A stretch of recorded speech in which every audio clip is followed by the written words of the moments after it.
तो पिछले वीडियो में हमने पढ़ा था कॉन्ट्रैक्ट ऑफ इंडेमनिटी और कॉन्ट्रैक्ट ऑफ गारंटी। इस वीडियो में हम पढ़ने वाले हैं कॉन्ट्रैक्ट ऑफ बेलमेंट और कॉन्ट्रैक्ट ऑफ प्लेज। ठीक है, ये भी इंडियन कॉन्ट्रैक्ट एक्ट का ही हिस्सा है, स्पेशल कॉन्ट्रैक्ट्स जिसका सेक्शन है 148। जानते हैं कॉन्ट्रैक्ट ऑफ बेलमेंट डेफिनेशन क्या है? A contract of bailment is a contract in which one person delivers some goods to another for some purpose when the purpose is accomplished the goods are returned. ठीक है, क्या मतलब हुआ? एक person दूसरे person को एक पीरियड ऑफ टाइम के लिए या एक पर्पस की वजह से अपना जो गुड्स है कुछ समय के लिए दूसरे पर्सन को देता है, सिर्फ रखने के लिए। ठीक है, और जब वो पर्पस खत्म हो जाएगा या टाइम ऑफ पीरियड खत्म हो जाएगा, एक्सपायरी डेट आ जाएगी उसकी, तो वो गुड्स उसको वापस मिल जाएंगे। ठीक है, जो गुड्स ट्रांसफर कर रहा है उसको हम क्या बोलते हैं? बेलर बोलते हैं। इसमें दो पार्टीज इन्वॉल्व होती है, बेलर और बेली। बेलर कौन हो गया? The person who delivers the goods. ठीक है, बेली क्या हो गया? The person to whom goods are delivered. जिसको गुड्स डिलीवर्ड किए जा रहे हैं उसको हम कहते हैं बेली, और जो गुड्स डिलीवर्ड कर रहा है उसको हम कहते हैं बेलर। ठीक है, एग्जाम्पल के साथ मैं आपको बताती हूँ। समझ लीजिए कि मेरे पास एक हॉर्स है जिसको मैंने अपने घर में पाला हुआ है। कुछ कारण के कारण मुझे आउट ऑफ स्टेशन जाना पड़ रहा। अब मेरे पीछे से मेरे हॉर्स को कौन देखेगा, उसको कौन खाना देगा, उसको कौन पानी देगा? ठीक है, तो मैंने क्या किया, अपने पड़ोसी को बोला कि मैं 3 दिन में वापस आ जाऊंगी, आप मेरे घोड़े को अपने घर में रख लीजिए और उसके सारे जो खाने का सामान है। ठीक है, अब घोड़ा खाएगा ना भाई, तो उसके जो भी खाने का सामान है वो सब कौन लेके आएगा? मैं लेके आऊंगी, क्योंकि घोड़ा तो मेरा है। अब मैं 3 दिन के लिए बाहर जा रही हूँ तो मेरा ये ड्यूटी बनता है कि मैं 3 दिन तक के लिए या तो उनको पैसे दे के जाऊंगी, ठीक है, या तो मैं उसका खाना अवेलेबल करा के जाऊंगी, जो कि मेरे बिहाफ में वो लोग उनको उसको देंगे। ठीक है, तो यहाँ पर पूरी ड्यूटी किसकी बनती है? बेलर की बनती है, क्योंकि गुड्स मेरा है, मुझे भी उसकी केयर करनी होगी। और बेली की क्या ड्यूटी बनती है कि वो मेरे घोड़े को बहुत अच्छे से रखे। ठीक है, बहुत अच्छे से रखे। ये नहीं कि खाना देना भूल गए या पानी देना भूल गए या घुमाना भूल गए, ऐसा नहीं होना चाहिए। वो अच्छे से उसकी ध्यान रखे, ये उनकी ड्यूटी होती है। ठीक है,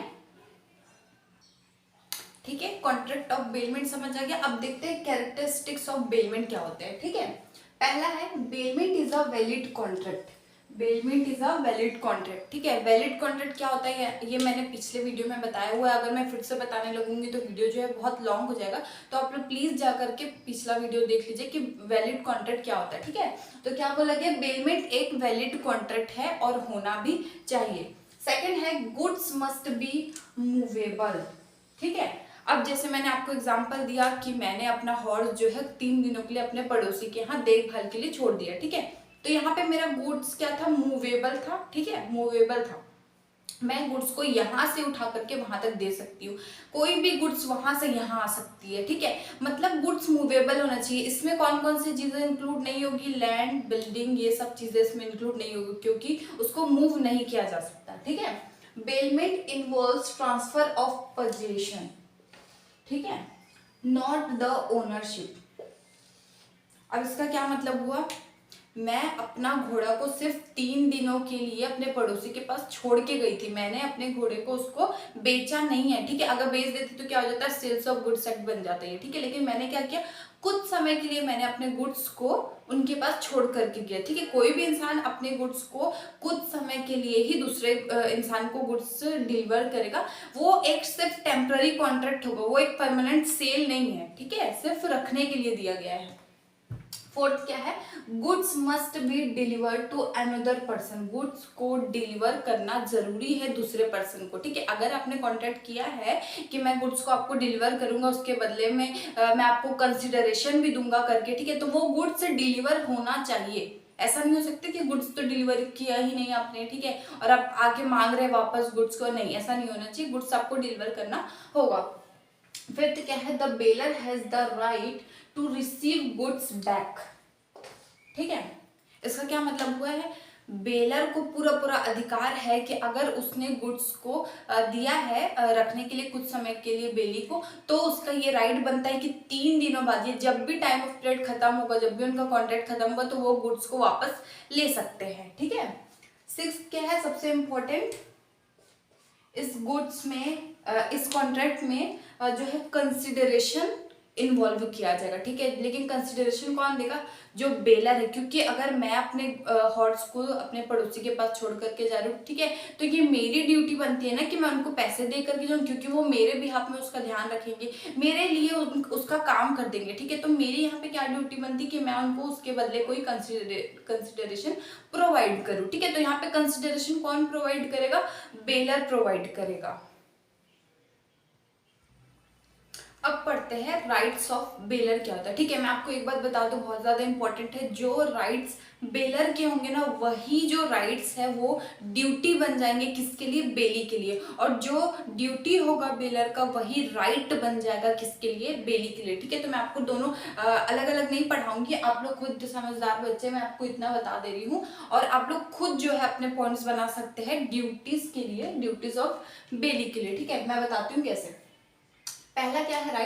right to indemnify for losses, जो कि सेक्शन 152 में बताया गया है, ठीक है।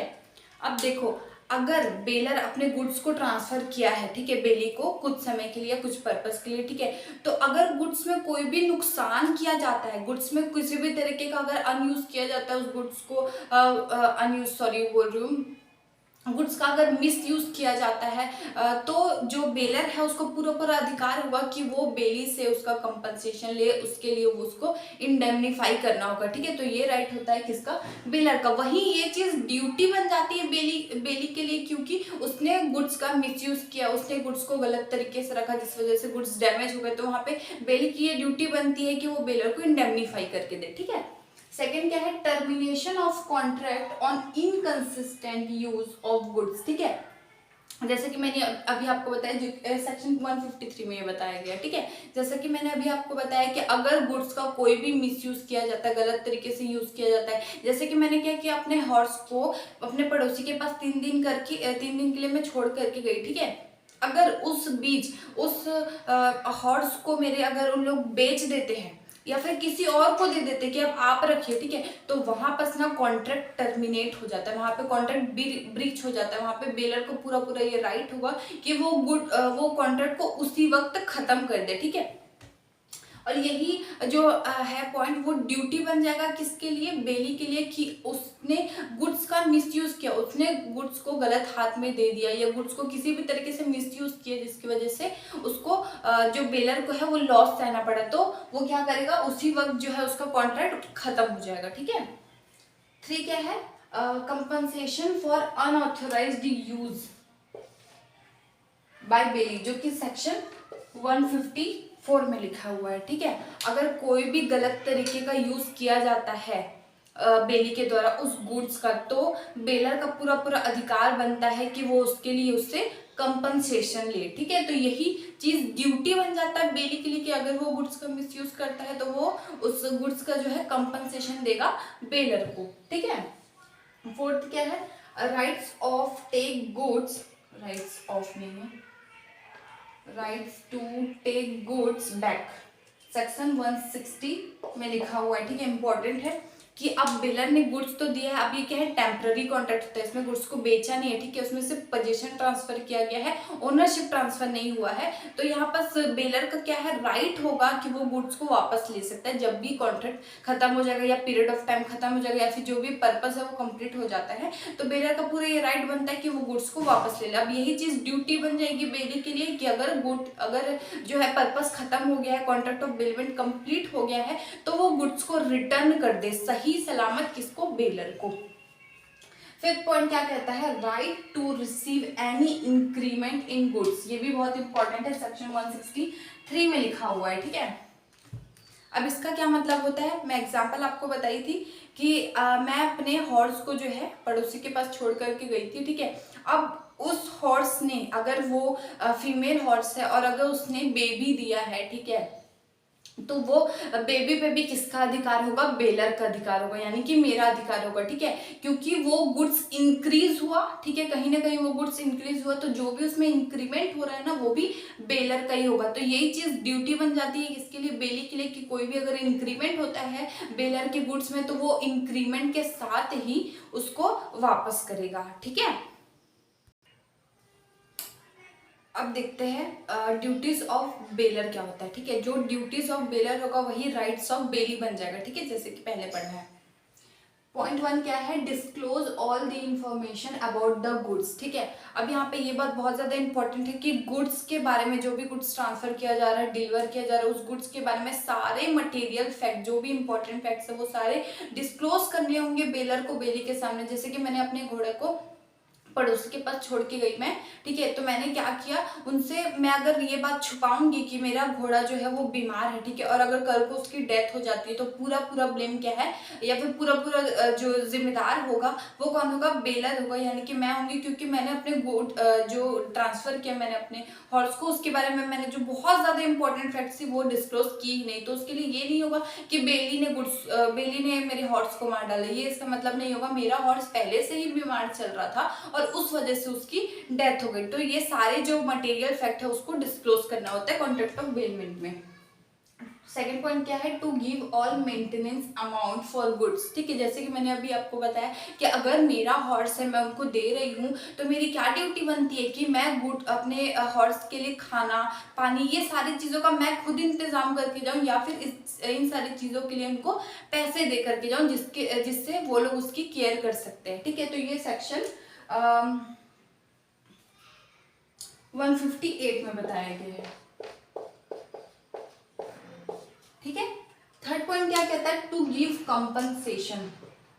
ठीक है, अब मेरी क्या ड्यूटी बनती है एज अ बेलर कि मैंने अगर अपने हॉर्स को ट्रांसफर किया है या डिलीवर किया है कुछ समय के लिए, तो मैं उसका कंपनसेशन दूं, क्योंकि मैंने अपने गुड्स को वहां रखा है और उनको मैं संभालने के लिए दे रही हूँ। तो वो लोग किस बेस पे संभालेंगे, कंसिडरेशन तो होना चाहिए ना, मैं उनके बदले में उसके बदले में कुछ पैसे तो दूंगी उनको मॉनेटरी टर्म्स में। ठीक है, तो कंपनसेशन बहुत ज्यादा इंपॉर्टेंट है, जो कि ड्यूटी बनती है बेलर की। ठीक है, और यही बस ये चीज जो है राइट बन जाता है बेली के लिए, कैसे कि हाँ उसको कंपनसेशन मांगने का अधिकार, अगर वो मेरे हॉर्स को संभाल के रख रहा है तो हाँ वो बिल्कुल कंपनसेशन मांग सकता है इस चीज के लिए। ठीक है, फोर्थ क्या कहता है, liability on pre mature breach of contract, जो कि सेक्शन 159 में लिखा हुआ है। ठीक है, अब इसका क्या मतलब है कि किसी कारण के कारण अगर ब्रीच करना पड़ता है कॉन्ट्रैक्ट ऑफ बेलमेंट को, और इस वजह से कोई भी नुकसान सहना पड़ता है बेली को, तो वहां पर बेलर की ड्यूटी क्या बनेगी कि वो बेली को कंपनसेट करके दे। हो सकता है कि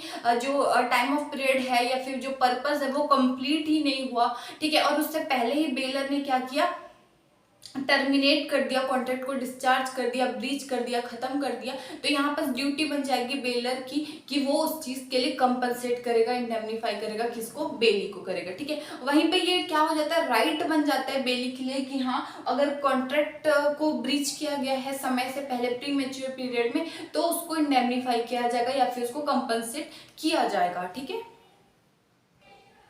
अब पढ़ते हैं termination of bailment. Contract of bailment terminate कैसे किया जाता है, डिस्चार्ज कैसे किया जाता है वो पढ़ते हैं। ठीक है, पहला पॉइंट क्या है, डूइंग एनी एक्ट, ये एक्ट है ना, डूइंग एनी एक्ट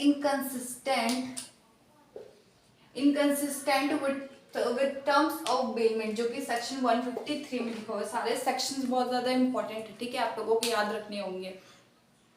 तो पहला पॉइंट क्या कहता है कि अगर कोई भी ऐसा एक्ट किया जाता है जो कि इनकंसिस्टेंट है, ठीक है, जो कि मान्य नहीं है कॉन्ट्रैक्ट ऑफ बेलमेंट में, अगर वो या तो बेलर की तरफ से किया जा रहा है या फिर बेली की तरफ से किया जा रहा है, किसी भी तरफ से किया जा रहा है, तो वो कॉन्ट्रैक्ट जो है वहीं बस खत्म हो जाता है, टर्मिनेट हो जाता है। सेकेंड पॉइंट क्या है, ऑन एक्सपायरी ऑफ पीरियड, जब सीधा सीधा अगर जो टाइम ऑफ पीरियड है कॉन्ट्रैक्ट ऑफ बेलमेंट का वो अगर खत्म हो जाता है तो वहीं बस टर्मिनेट हो जाता है बेलर कॉन्ट्रैक्ट ऑफ बेलमेंट। ठीक है, बहुत इजी है, सेक्शन 160 में लिखा हुआ है, सेक्शन याद रखना बहुत इंपॉर्टेंट है। थर्ड पॉइंट क्या है, ऑन कंप्लीशन ऑफ ऑब्जेक्ट। अब देखो, जिस ऑब्जेक्ट, ठीक है, जिस कारणवश हमने गुड्स को ट्रांसफर किया था उसका अगर पर्पस खत्म हो जाता है, वो ऑब्जेक्ट खत्म हो जाता है, ठीक है, तो वहीं पर जो हमारा कॉन्ट्रैक्ट ऑफ बेलमेंट है वो भी टर्मिनेट हो जाता है, डिस्चार्ज हो जाता है। ठीक है, सेक्शन 160 में बताया गया है। फोर्थ क्या कहता है, डेथ ऑफ बेलर और bailee in case of gratuitous bailment. Section 162 में बताया गया ग्रेटिट्यूस बेलमेंट का क्या मतलब होता है, ऐसे कॉन्ट्रैक्ट ऑफ बेलमेंट जहां पर आपको कंसिडरेशन नहीं मिल रहा था, ठीक है। तो जहां पर कंसिडरेशन नहीं मिल रहा था वहां पर अगर डेथ हो जाती है बेलर की या फिर बेली के, तो वहीं पर कॉन्ट्रैक्ट जो है डिस्चार्ज हो जाता है, टर्मिनेट हो जाता है। और यदि कंसिडरेशन है कॉन्ट्रैक्ट ऑफ बेलमेंट में, तो वहां पर वो टर्मिनेट नहीं होगा। पैसे तो बेलर को देने ही होंगे किसी कारण, किसी के भी थ्रू, या फिर बेलर की अगर डेथ हो जाती है तो या तो उसका भाई देगा, उसका बेटा देगा, उसकी वाइफ देगी, कोई भी देगा, अगर नॉन ग्रेटिट्यूस बेलमेंट कॉन्ट्रैक्ट है। तो अगर ग्रेटिट्यूस बेलमेंट कॉन्ट्रैक्ट है तो फिर अगर डेथ हो जाता है बेलर या बेली का, तो फिर तो कॉन्ट्रैक्ट अपने आप जो है डिस्चार्ज हो जाएगा, टर्मिनेट हो जाएगा। अब देखते हैं कॉन्ट्रैक्ट ऑफ प्लेज क्या होता है, ठीक है। According to section 172, a contract of pledge refers to a transfer of personal property of one person to a creditor as security for a debt or for the performance of the act, ठीक है।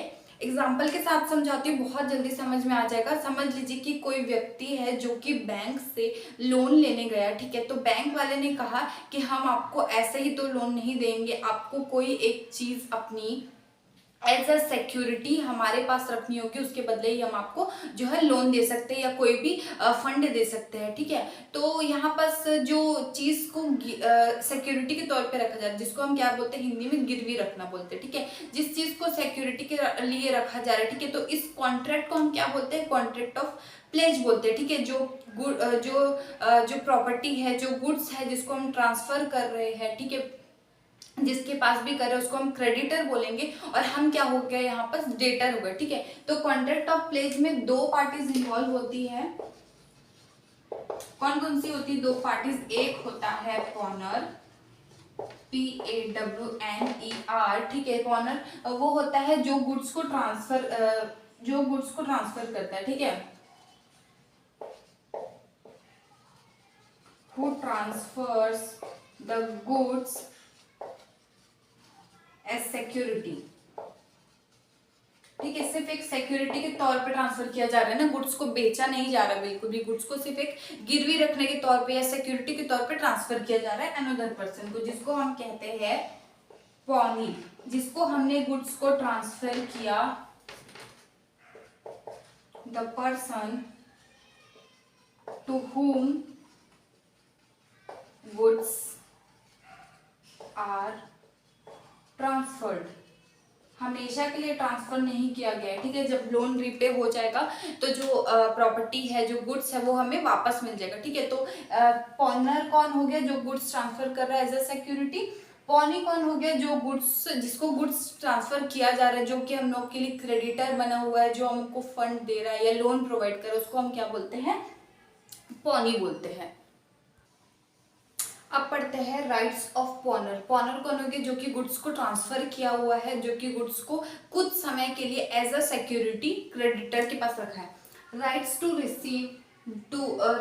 Receive the goods after repayment of debts, ठीक है। जब भी loan का repayment हो जाएगा, जब भी हमारा डेब्ट क्लियर हो जाता है, तो पॉनर की क्या ड्यूटी बनती है या क्या राइट है उसके, कि वो उस गुड्स को वापस ले सकता है, ठीक है। ये नहीं कि क्रेडिटर के पास अब ट्रांसफर किया तो अब वो उसी के पास छोड़ दिया, नहीं, ऐसा नहीं होगा। गुड्स को वो वापस ले सकते हैं, इसका उस पे अधिकार है, ठीक है। सेकंड पॉइंट क्या कहता है, right to claim for damages.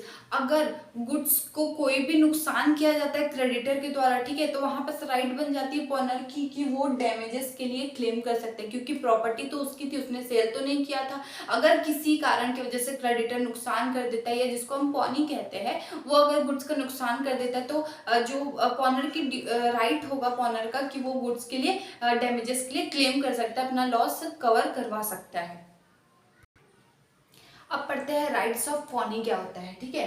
पहला जो पॉइंट है वो है right to retain till repayment of डेब्ट, ठीक है। यहाँ पास पॉनी का ये पूरा अधिकार रहेगा, राइट रहेगा कि वो जो गुड्स ट्रांसफर किया गया है उसके पास सिक्योरिटी के तौर पे, वो उस गुड्स को तब तक अपने पास रख सकता है जब तक कि उसके लोन का रीपेमेंट नहीं हो जाता, जब तक कि उसका लोन पूरा चुकाया नहीं जाता पॉनर के द्वारा, ठीक है। सेकंड पॉइंट कहता है राइट टू एक्स्ट्राऑर्डिनरी। अब देखो, अगर पौनी को किसी भी कारण के कारण गुड्स पे एक्स्ट्रा खर्च हो रहा है या उस गुड्स पे पौनी को खर्च करना पड़ रहा है, ठीक है, तो वो जो उसका पूरा कंपनसेशन है, वो जो पूरा पैसा है वो किससे लेगा, पॉनर से लेगा। ये पूरा पूरा राइट बनता है पौनी का कि उस पर जो भी वो पैसा लगा चुका है या लगा रहा है, वो पूरा पूरा पैसा पॉनर को उसको देना होगा, इंक्लूडिंग डेप्ट। ठीक है। थर्ड पॉइंट क्या कहता है, right to claim for any default by pawnor. ठीक है। अब जैसे यहाँ पे मैंने आपको हॉर्स वाला एग्जांपल दिया था, अगर मैंने कोई भी बात हॉर्स से रिलेटेड छुपाई, ठीक है, तो पूरी पूरी लाइबिलिटी मेरी ही बनती है अगर हॉर्स को कुछ हो जाता है तो। ठीक है। वैसे ही यहाँ पर है, अगर गुड्स की वजह से या फिर कोई भी डिफॉल्ट किया जाता है पॉनर के द्वारा, ठीक है, तो यहाँ पर पॉनी का क्या राइट बनेगा कि वो डैमेजेस के लिए क्लेम कर सकता है। ठीक है। क्या कर सकता है, डैमेजेस के लिए क्लेम कर सकता है। ठीक है। तो यहाँ पे हमारा टॉपिक खत्म होता है कॉन्ट्रैक्ट ऑफ प्लेज का, और कॉन्ट्रैक्ट ऑफ बेलमेंट भी खत्म हो गया। नेक्स्ट पार्ट में मैं आपको पढ़ाऊंगी कि कासी कॉन्ट्रैक्ट क्या होता है और कासी कॉन्ट्रैक्ट के प्रोविजंस क्या होते हैं। ठीक है। अगर आप लोग को कोई भी ऐसा टॉपिक रहता है जो आप लोगों को नहीं समझ आ रहा है, जो आप लोगों को नहीं पता है, तो आप प्लीज कमेंट्स में बताइए, मैं उस टॉपिक का जरूर एक वीडियो लेकर के आऊंगी। ठीक है। Thank you.